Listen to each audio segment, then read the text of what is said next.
Hello and welcome to Caravan City.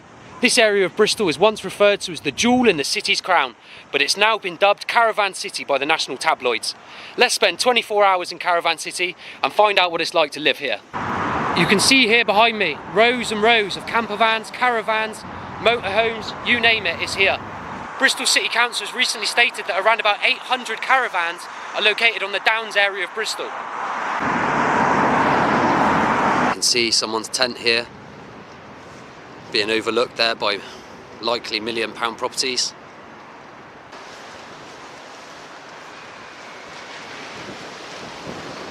Oh look. Quite shocking to see really, a tent being overlooked by £1 million properties. Crazy, what's happening to this country?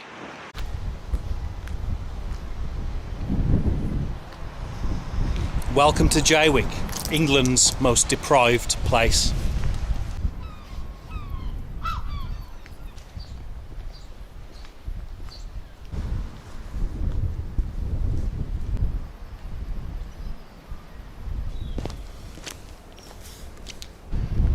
So walking in, I didn't really realise how bad it was. It didn't seem that bad when I first walked in, but this is now the sign of the deprivation in the area.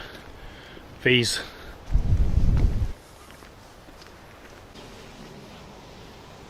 just everywhere I go, everyone's just dumping mattresses, beds, sofas, because everybody has given up care for the aesthetic of the place. Currently this caravan at the end of the road has been left there and has now become the skip for the street. Let's take a look. Look at that. So the caravan, which is completely abandoned, has now become the skip for everything that people don't want in this street in Jaywick. Only in Jaywick. There seems to be a trend for a lot of abandoned caravans in Jaywick. A lot of people bought their caravans here. They've just been left to be overgrown, boarded up, or just full of all the crap that no one wants.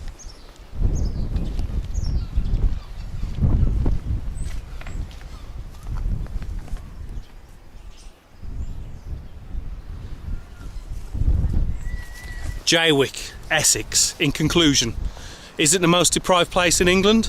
Look, I haven't been anywhere any worse than Jaywick. It's right up there with Grimsby in terms of the places I've visited. But it's shocking in 2024 that people live in those conditions in the UK, and it's not okay. And whoever's responsible for sorting out these problems, they need to get their act together. You've got people in vans living in lay-bys, you've got people living in community parks and fields, like in sort of caravans, horsebox lorries, old delivery vans. There's people living in bus stops, there's people living in like bushes. I've seen somebody living actually in a tent on a roundabout. And Chris, who's disabled and in a wheelchair, said that night he'd be sleeping rough right on the council's doorstep. I'm up at the council's offices, it's past Sainsbury's, and in a tent. How do you live in a tent when you're in a chair? How is that easy? That's something hard now, it's not, everything's hard, man. You only have to go through town in daytime and you see all the homeless people on the streets. I'm one of them now. I was one of the people that used to walk past the people, you know, or give them a cigarette or whatever, you know. No, I am one of them. In the future, I will stop and help, you know what I mean? Because I've been there now. It's opened my eyes massively. But do Chris's words ring true for people up and down the country? In the same week that we heard personal stories from those left without a home in Cornwall, discussions were taking place in Westminster around potentially criminalising homelessness, with fines or even prison sentences being considered for rough sleepers, causing what the government called a nuisance. Today I'm in one of the most deprived areas of Europe. No, I'm not in some far out Eastern European nation. I'm here in Cornwall, in the southwest tip of the United Kingdom. For a period of time, this area of Cornwall was amongst the richest places in the whole world, and it's now amongst the most deprived in the whole of Europe. What's happened to this area of Cornwall? We're in the graveyard now of the church in Camborne, and as you can see there's a sign that says no camping. For a period of time, this was home to a very large homeless encampment here. You can see someone else's camp there. All of their bedding and stuff tucked up in the tarpaulin.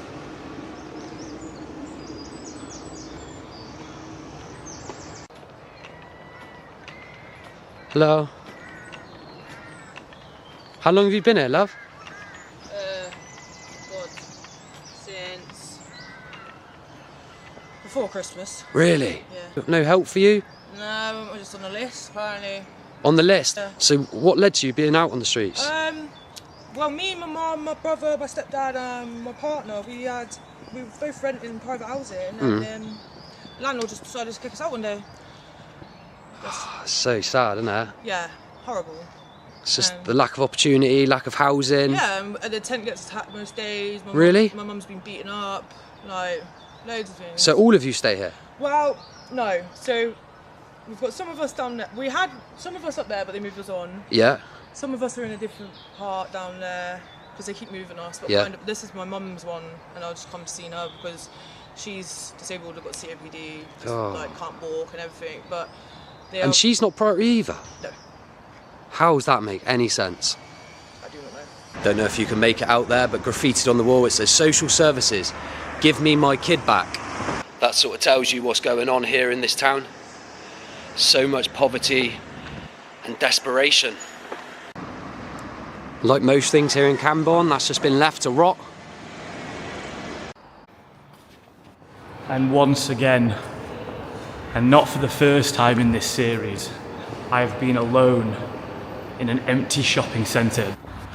Welcome back to the channel and to another episode in my series, The Death of the High Street, where we're exploring the changing face of retail all over the UK, actually the disappearing face of retail, let's be honest. And so someone got in touch saying you need to get to Nottingham because there's nothing there. So I'm here today to go to Nottingham and see is there really nothing left in Nottingham. But first, whilst I'm down in the Midlands, I've come to a place called Grantham where someone else told me to come check out, where there's apparently a shopping centre that's completely empty, kind of like the one that I visited in Newcastle not long ago. So I'm going to head there first and then head over to Nottingham. I think it's about half an hour drive away. So let's do that. Now, the one thing I am worried about is I've been kicked out of so many shopping centres whilst making this series for filming. So I'm just hoping, actually, you know what I think I might have in my car? Let me just go back to my car and see if I've got it. This might save me today. Hard Hat High-Vis lanyard. This should give me the protection I need. So let's get down to this shopping centre. It's called the George, somewhere in here. Right, let's do it.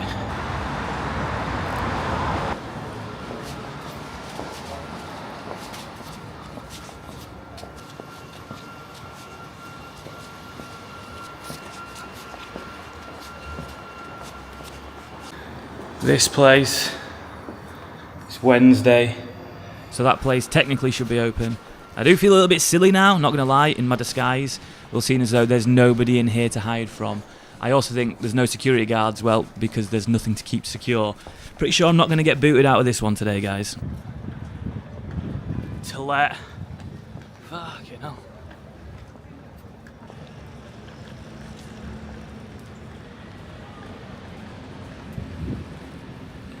Yeah, it's definitely not doing great. Look, on that side there, every single one going down. And then on this side, look, to let. It's interesting, isn't it? Because like literally, pretty much every single unit there is for rent. And who's talking about this? There's a lot of stuff going on with general elections coming up, local elections. Who is talking about this problem? Because I've not seen anything really. And I have no axe to grind in this fight. This problem is in the popular little tourist town where I live in Yorkshire. It's in the once famous seaside town of Blackpool. It's in the capital city of London. There's literally boarded up shops everywhere. And still, it's just not getting spoken about. I just find it crazy that we're constantly flooded with news. We're constantly flooded of the terrible things that happen in the world. What's going on over here or what's going on over there and what we need to do about this and that.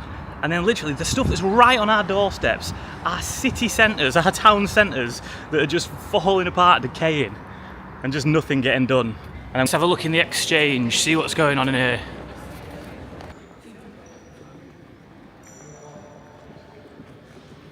So stuff open, but no one in here. What's out this way? I think it's down here, it's called Eldon Gardens. And to the person that keeps commenting, this video's for you. You know who you are. Up there it says Eldon Garden, inspirational shopping. I'm excited to see just how inspirational it is. Let's get inside.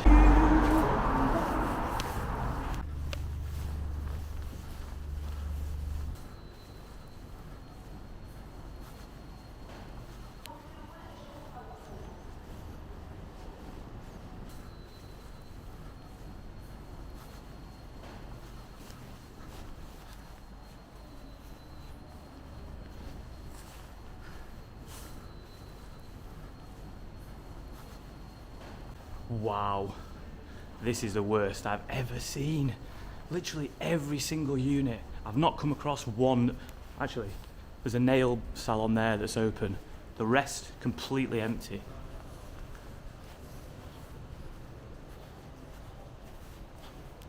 Again, nothing. Nothing, nothing, nothing, nothing, nothing.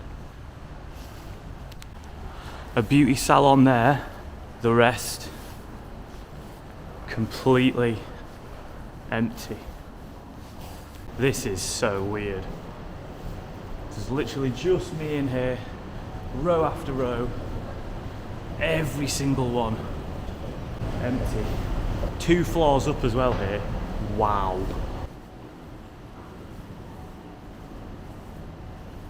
Food court down there. No one there.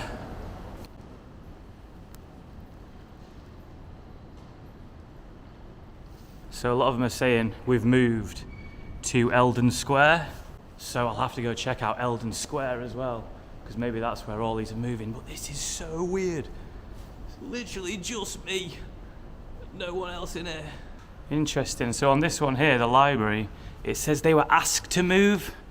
So I wonder if people in this place are being asked to move on. Seems strange.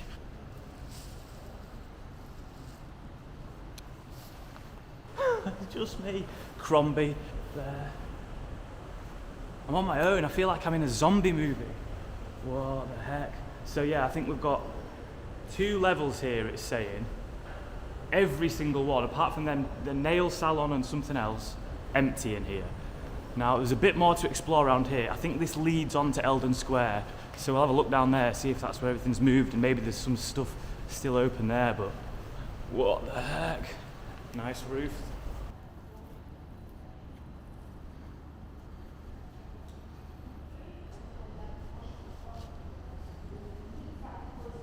Not closed, just literally empty.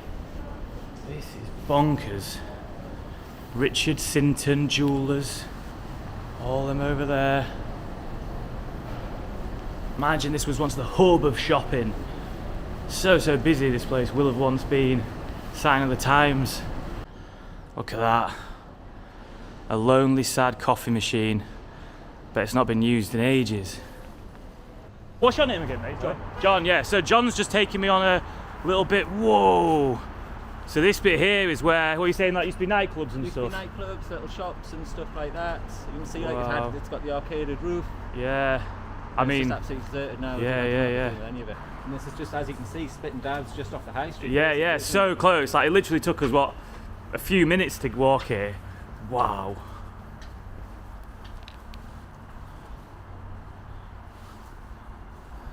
It's funny, isn't it? Because it seems like quite concentrated areas.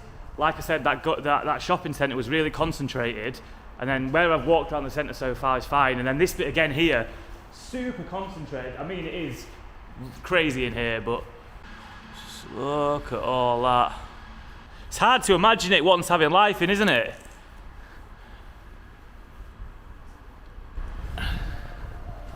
This used to go to this nightclubs here all the time when I was 17, so that's going back a few years ago. Oh, really? What? So that was the nightclub? Yeah. Oh man, so what year do you reckon that was, when that was open? I'm showing my age now, but late 90s it was. Late 90s? Yeah. Nice. Banging. Cool. Look at it now, I know, yeah.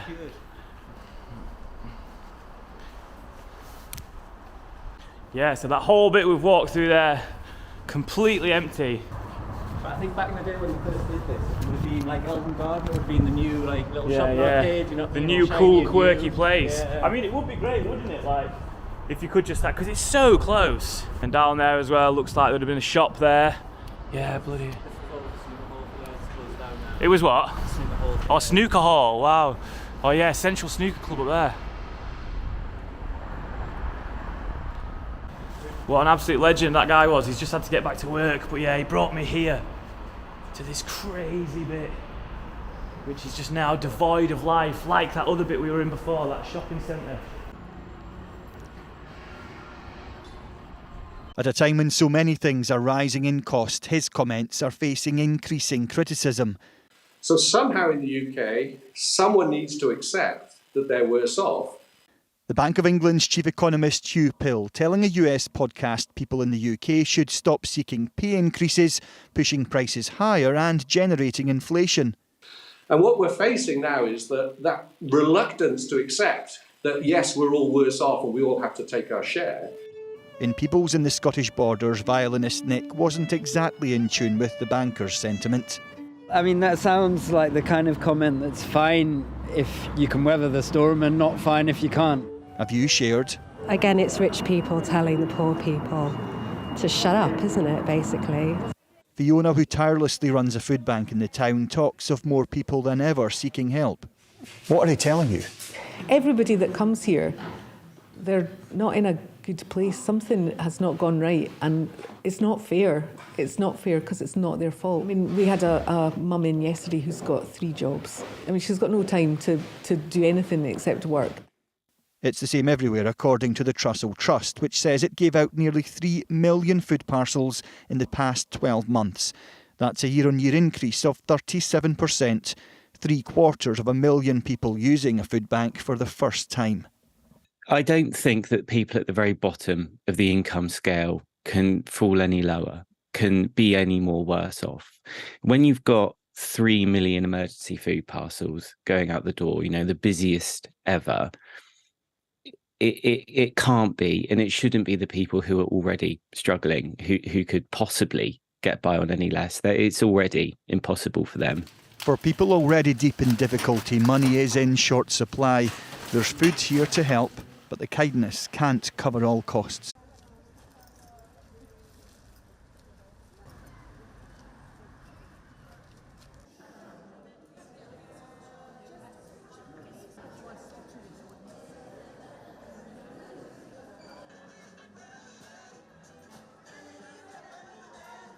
No heating, no food. It's such a nightmare, really. Yeah. This one is good because you can have a full English breakfast as well. At least, hot breakfast. When did you have your last hot breakfast? Last week, because I came last week.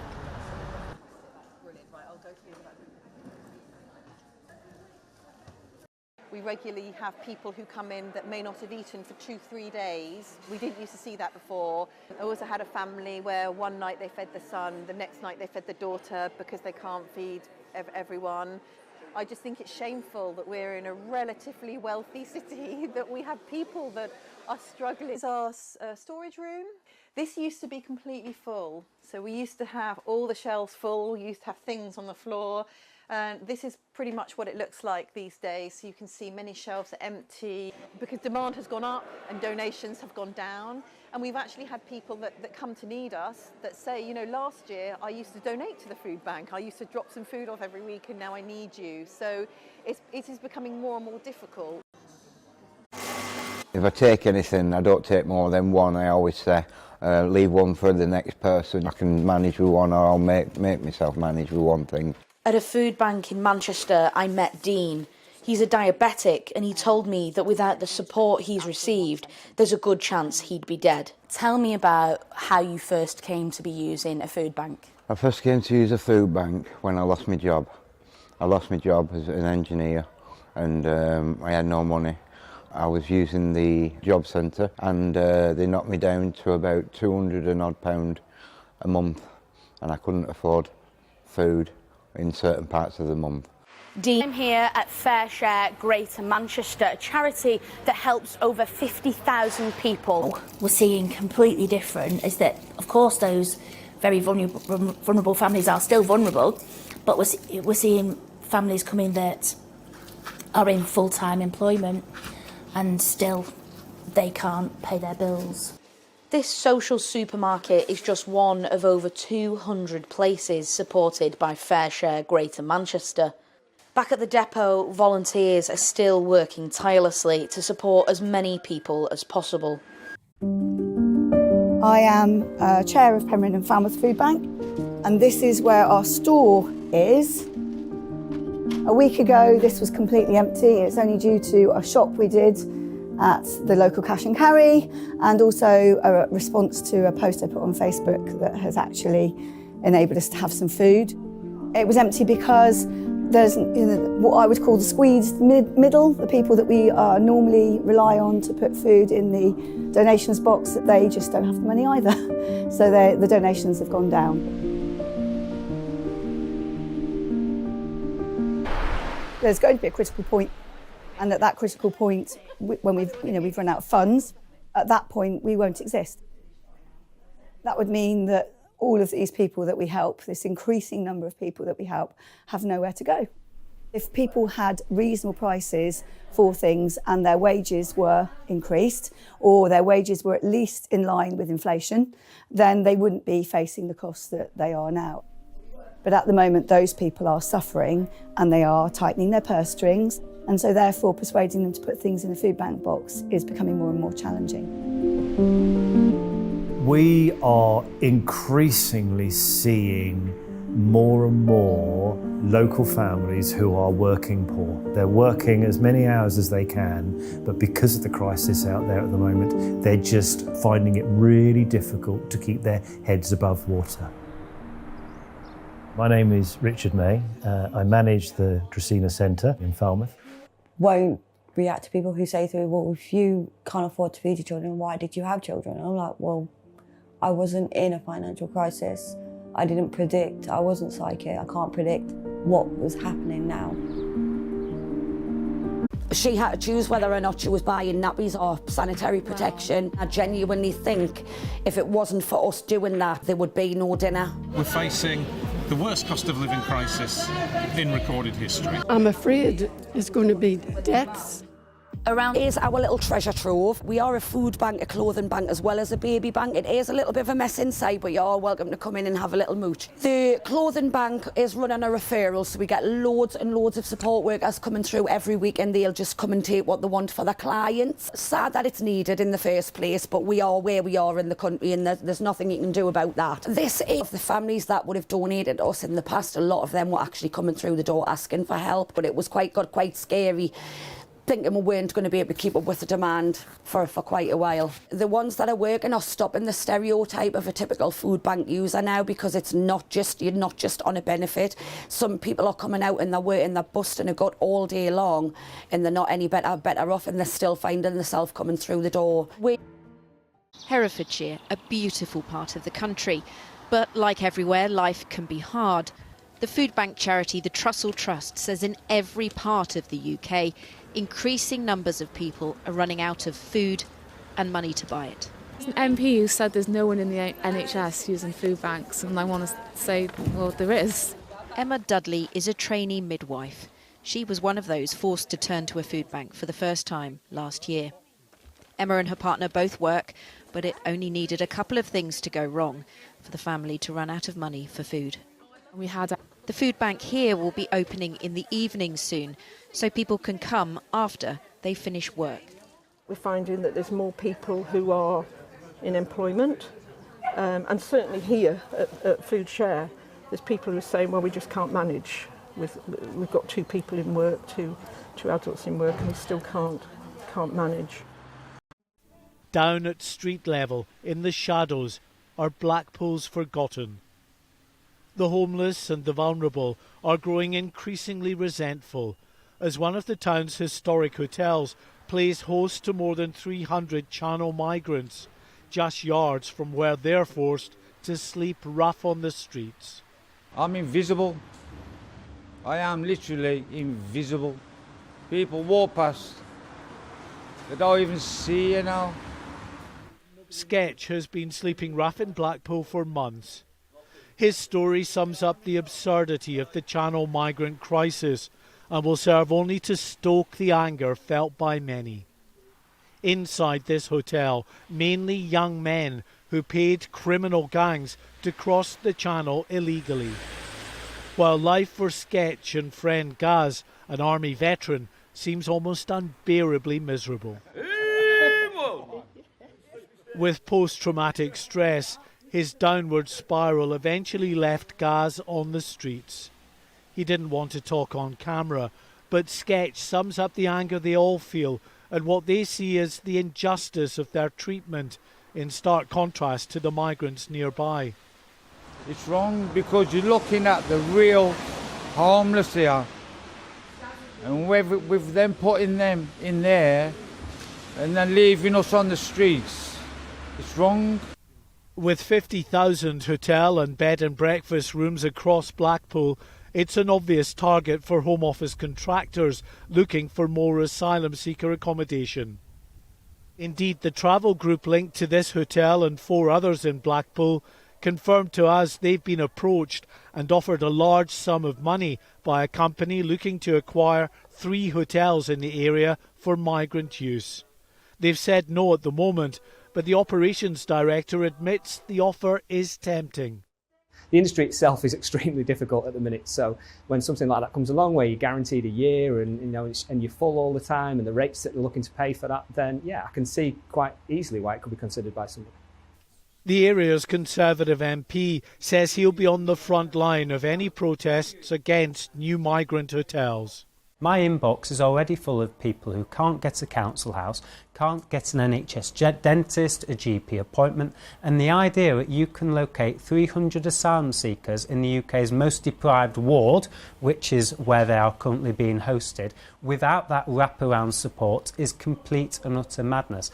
Welcome to East Grinstead, which is where I used to have one of my businesses. It's an area that I know well. It's about 10 minutes from Gatwick Airport, as the crow flies, give or take. And there are 2 very prominent hotels in the East Grinstead area. They are what I would call probably 4-star hotels.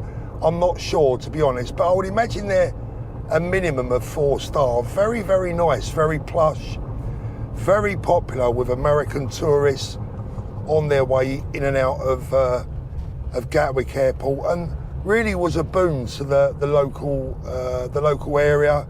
A lot of people from the area worked at the hotels, and I was passing through East Grinstead the other day and noticed that both of them, I think I've mentioned this before, both of them have now been taken over by asylum seekers, which for me is an absolute travesty. I mean, look, I don't know what's happened to the people that worked at the hotels. They've obviously all lost their jobs and have had to go and find work elsewhere. And I know for a fact that locals are really pissed off about the amount of young men, you know, hanging around with nothing to do, looking a bit dishevelled, etc.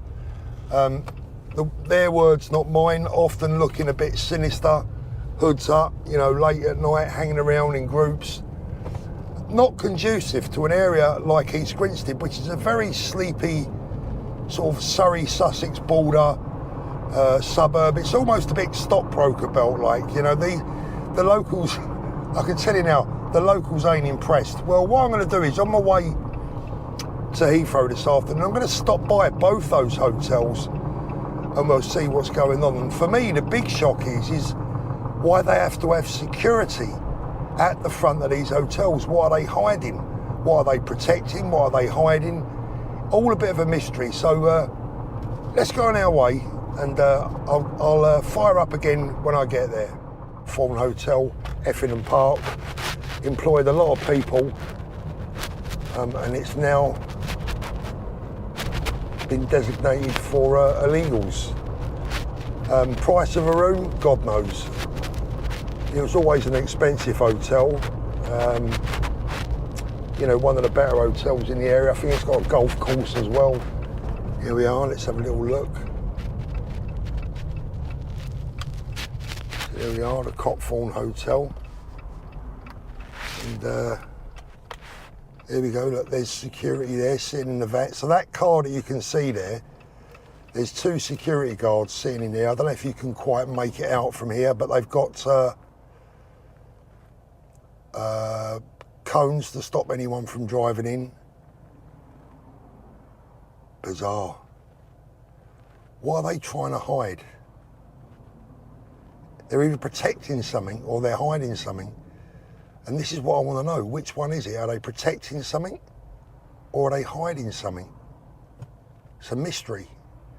I mean, it's not really much point in me going up there and asking them what's going on and, you know, what it's all about. We know what it's all about. But look at the, you know, look at the surroundings. Look at the hotel. And people were paying, you know, I would imagine £200, £300, £400, £500 a night to stay here. And yeah, there's definitely 2 security guards sitting in that car.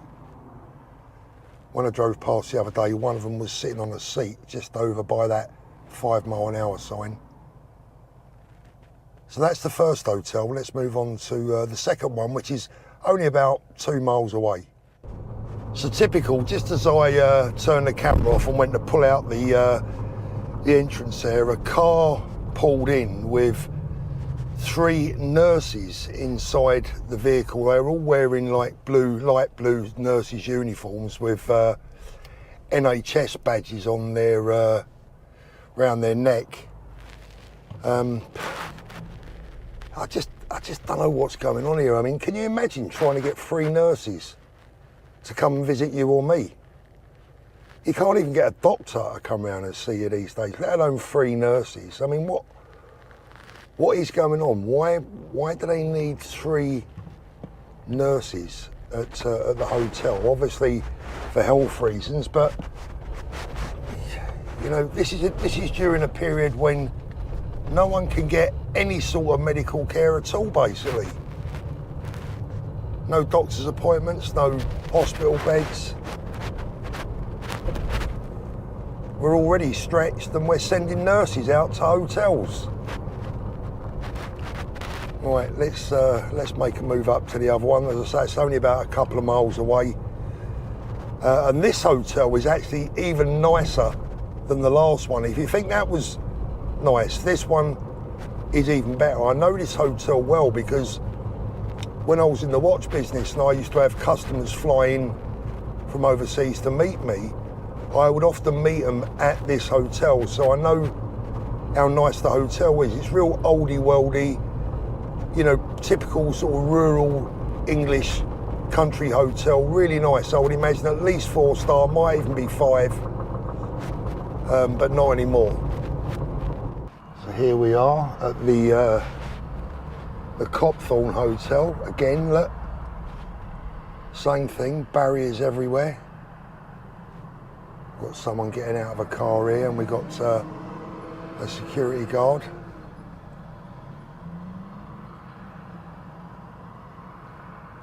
Now, this is a beautiful hotel. People coming in and out.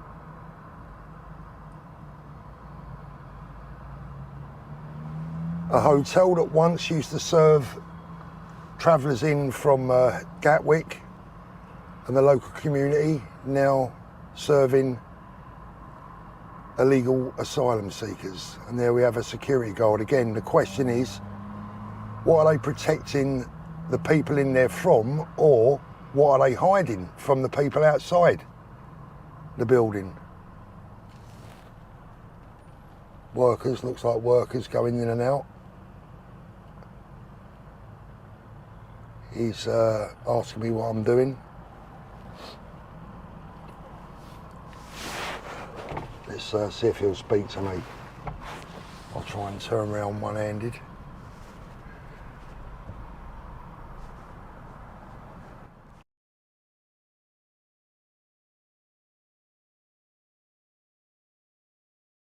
Pardon me? You cannot record.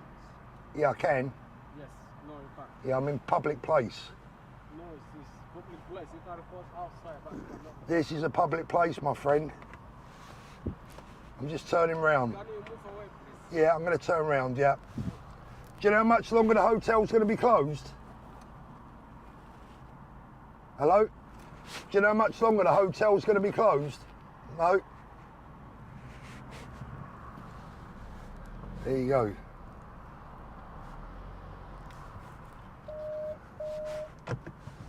Technically, I suppose, am I on their property? No, not here. I'm on the road, so I can film all I like here.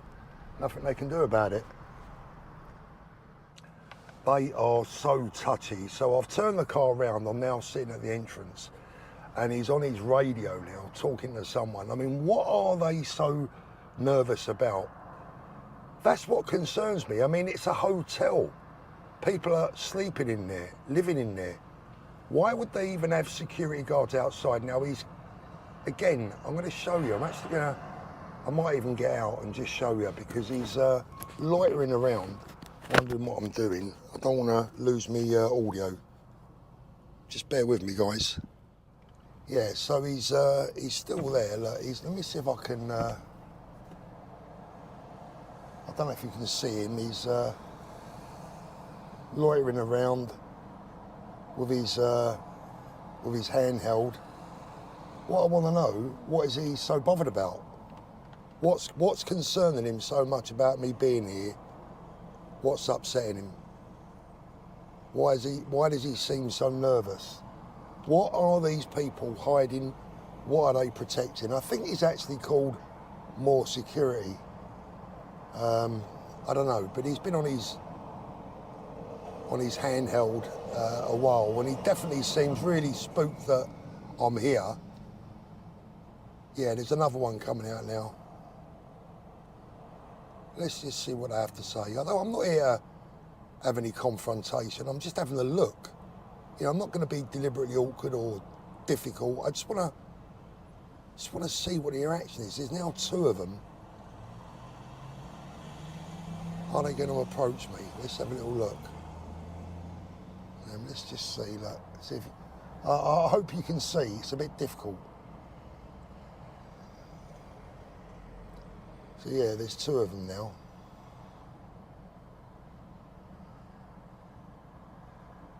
You know, I understand that the hotel is, of course, private property. I get that. But I'm now in the entrance. I'm sitting parked at the entrance to the hotel. Technically, I'm not on their property now. I'm on the side road, the slip road that leads into the property. There's now two of them. The other one's now on his radio as well. It's like they're super scared of us finding out either what's inside. I'm just looking in my mirror here as to what they're up to next. Weird. Very, very weird. And this, of course, is going on everywhere, up and down the country, every town, every city. This is happening. And people wonder why. The British people are starting to ask questions, wondering what is going on. Why are they protecting or hiding what's inside these hotels with so much security? It almost feels like you're trying to enter some kind of secret military base. That's what it feels like. I mean, they're still looking, and like they're on their radios on high alert that someone that maybe lives locally is just having a look as to what's going on. Remember, I used to use this building all the time. Now I'm not even welcome in the entrance.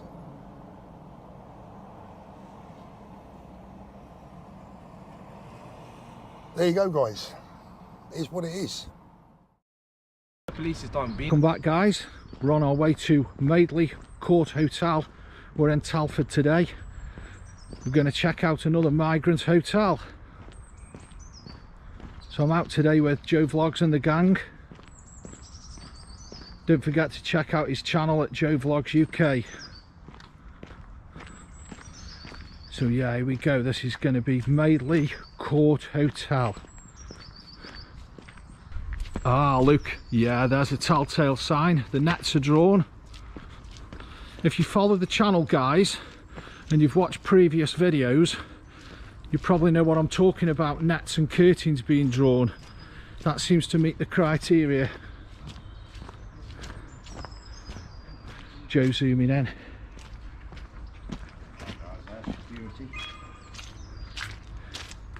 Let's take a look, see.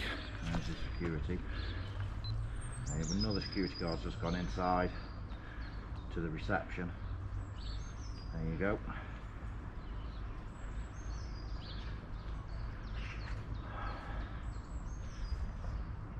Curtains twitching down there.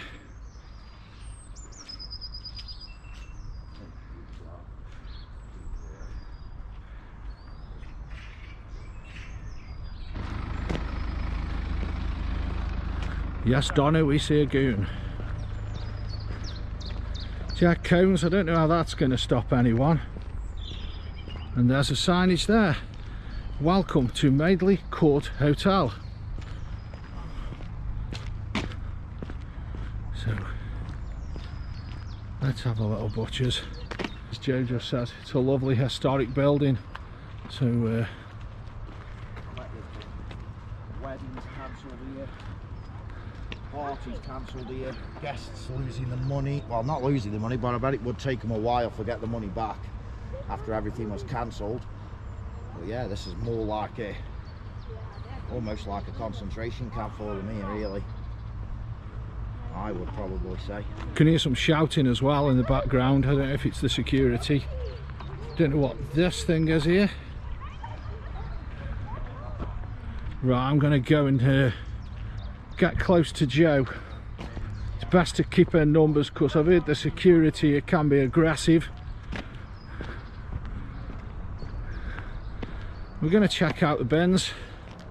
I know some people think it's a bit weird, a bit strange, but there you go, they've thrown some bread away there. Nice to know they can throw food away. I'm getting messages from people who are living on beans on toast, or people who've people who are catching buses to the local library just to keep warm in this so-called cost of living crisis. Greek yogurt there. Yeah. Being well fed.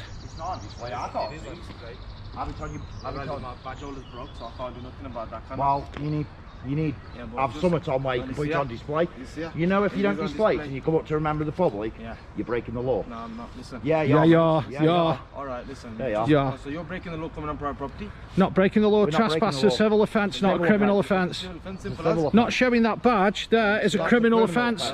That is a criminal offence if you don't have that on show. Don't accuse us of being criminals when you're doing something criminal yourself. I just said jump. Good point. You shouldn't be here. So if you can leave, please leave. We are gonna leave. There's no time limit. Yeah.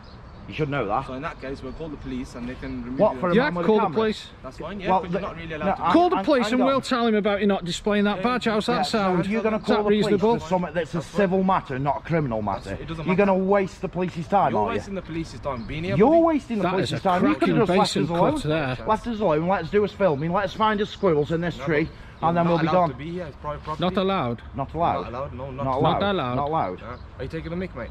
Hey? Are you taking the mic? Yeah, No, we I'm are. not taking the mic now. It's our video, we can take the mic if we Do whatever want. you want, but don't do it here. You can go offside. I can take the mic here if I want. Well, the police will be on the way. Call them then. Call them then. Call them then, and we'll show you for wasting police time. How many guards? 1, 2, 3, 4. He's got his on You'll show. notice Well, I these noticed guys. He's turned it around. Just a quick response to some people who comment on the channel about migrant security. Migrants looking after migrants. Yeah, you can tell by his accent. Not a single English security guard. He's not born here. There's the other one. Migrants looking after migrants. He was the bulldog from last time when I came, guys. I will tag that video in. Oh, he got a fair basin head haircut, hasn't he, that one, with that fringe.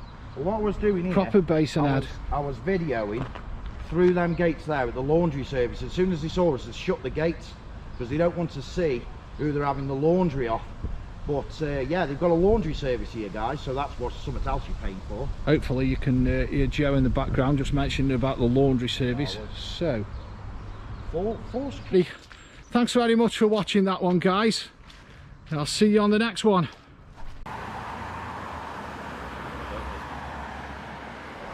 So guys, welcome back. You might remember that just a few weeks ago, I did a video outside the Copthorne Hotel. And that video, that experience, I've not been able to get it out of my mind since that day. It just keeps coming back to me. What are they hiding at these hotels? So I'm back today, I'm back at the same place. It's about 45 minutes from where I live in Brighton, and we're going to go undercover as such, but we're going to go onto the grounds.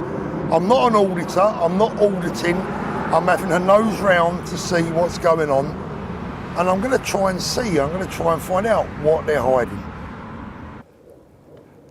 There we are, right round the back. Wonder if these two will speak to us. How you doing?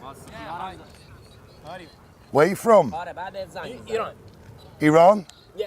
How long you been here? 1 year. 1 year? What, here at this hotel? Yeah. 1 year in this hotel? Yeah. Okay. So when did you come over? From Calais? What? On the boat? Train? Lorry? How did you get to England? Fly? Yeah, fly. You flew? Okay. What's it like here? Any good? Yeah, good. You like it? Yeah. So what are you waiting for? You waiting for a job? A job? No, it's not job. We don't. Asylum. Asylum? We don't like. So how did you fly? How did they let you in if you fly? Do you have a passport? Passport? No. Yeah. Now no. No passport. Okay, so you've been here a year too? Both 1 year? Yeah, of course. 1 year. Are you both from Iran? Yeah. Okay. Okay. Have a good day. Thank you. Cheers. Bye. How did they? If they flew in, they've come. He's saying he flew in. Now, Without a passport. Without a passport, how can you fly into the UK without a passport? It's just crazy. You all right, guys? Want to talk? What are you guys doing? Oh, we're just filming. You all right? Yeah, I'm good. Where are you from? I'm from South Sudan. From where? South Sudan. Sudan? South Sudan. South Sudan. And yourself? Yeah. Sudan? Yeah. Do you like it here? Yeah. How long you been here? England or... In England? In England, 2 years. 2 years? Yeah. So you're still waiting for asylum? Yeah. You're still waiting. How long do you have to wait, do you know? I don't even know. Okay.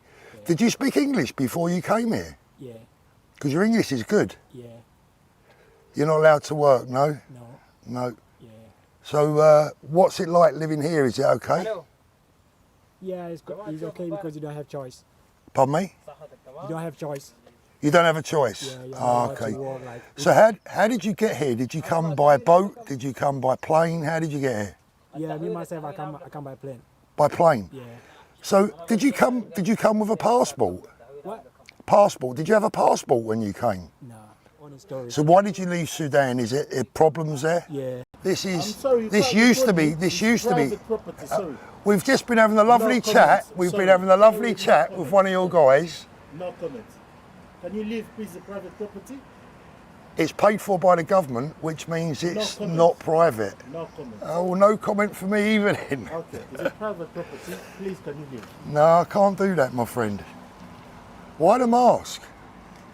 Now, he looks intimidating. This is the private land, so you need to go back. Why is that? You look very intimidating with that mask. You need to go fast, my friend. You need to go back, my friend. I don't like you standing in front of me like that. So you need to go, but this is private land, so you need to... It's not private, it's government owned. No. Government? No. Yes? You need to go back, my friend. He is private. Yes, you need to go back. He's private, you have to leave. Don't come too close to me. You need to leave, this is the private land. You need to leave. He's not going to do nothing, but this is a private land. You have to leave. Okay, Yes. well, I'll tell you what we'll do. We'll go because we don't want to cause you any trouble. No problem. Okay, we're not here to cause trouble. Exactly. But why are you wearing the mask? What's with the... You don't need to ask me that question. Just leave the site. That's it. It's not a good attitude, my friend. No. You need to leave the site. So that's it. That's Yeah. up to you. But you need to leave. This is the but private. don't come in front of my No, face with you the need- mask. You need to leave the site. Because That's it. you don't frighten me. You need to leave the understand? site, my friend. I don't have time. I don't have time to chat with you. So you need to leave the site. That's it. Because you're doing trespassing.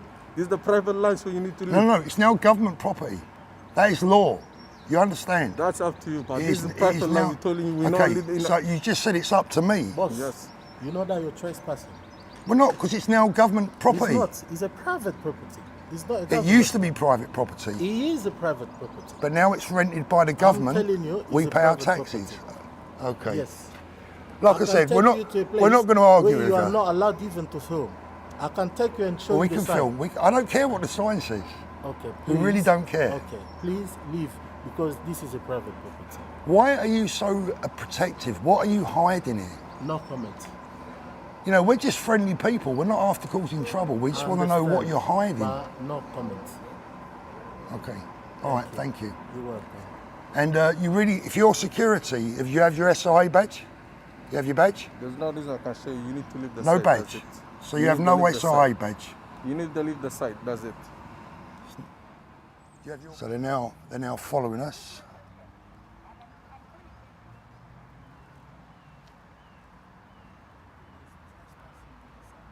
I don't like the.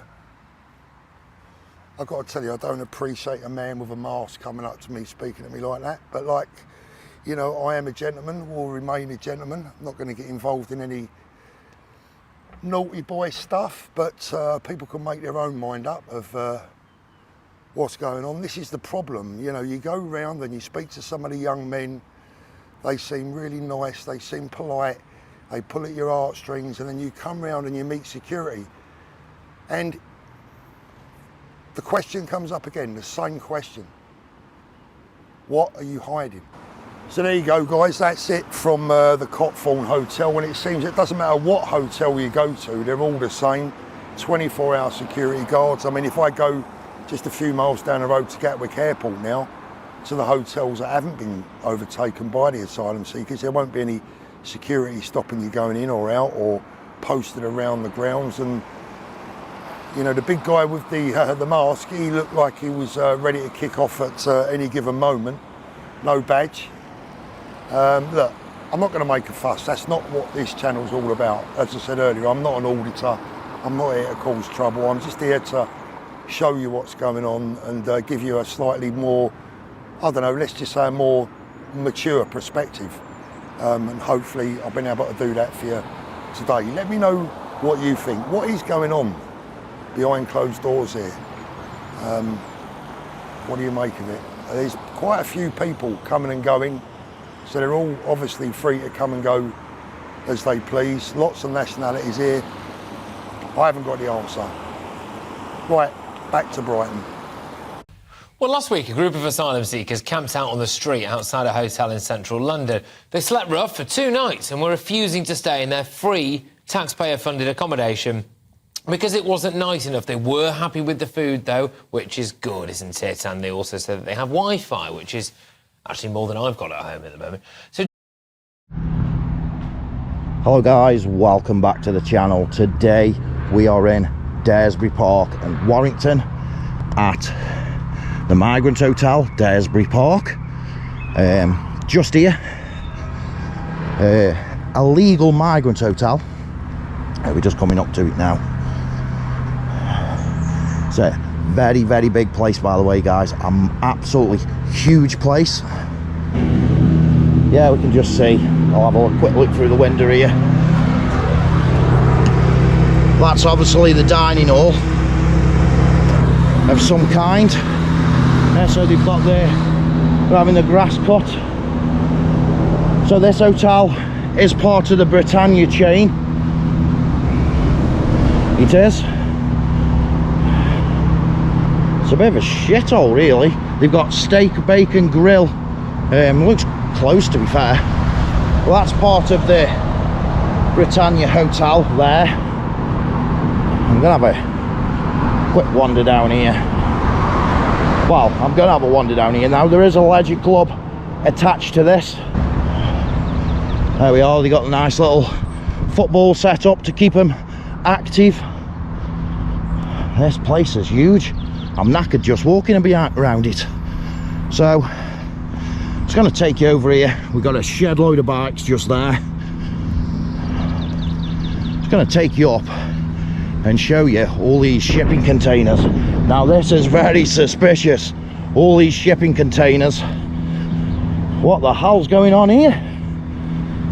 This is the car park, which would be normally open to the paying guests. What the hell is going on here? Look at this. And then we have, obviously, thrown out mattresses. Oh, look at the state of that mattress. Look. Look at the state of that mattress. Oh, sweaty migrants all over that mattress. Yeah, look at all these shipping containers. Oh, would I love to know what's inside them. AK-47s, hand grenades, small arms have been discovered at a migrant accommodation centre here in the UK. Please summarising, this guy, he literally was contacted by government officials, which we talked about already, mainly run by Serco, trying to get migrants, which they are calling asylum seekers or refugees, into accommodation here in the UK.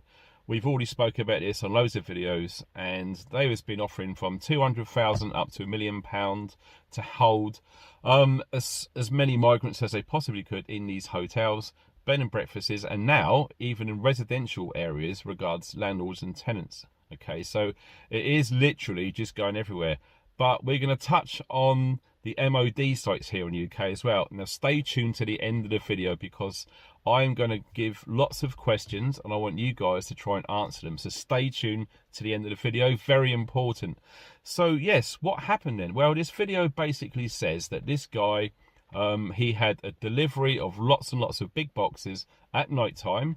And yes, this does correlate with some of the intel which I had 8-9 months ago now about lots of migrants moving into hotels at night time in white vans. Do you remember me talking about that? If not, go check through my videos from January onwards.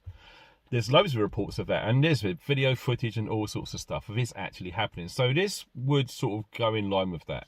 So all of these big boxes were delivered to this hotel or bed and breakfast, whatever it was, I can't quite remember.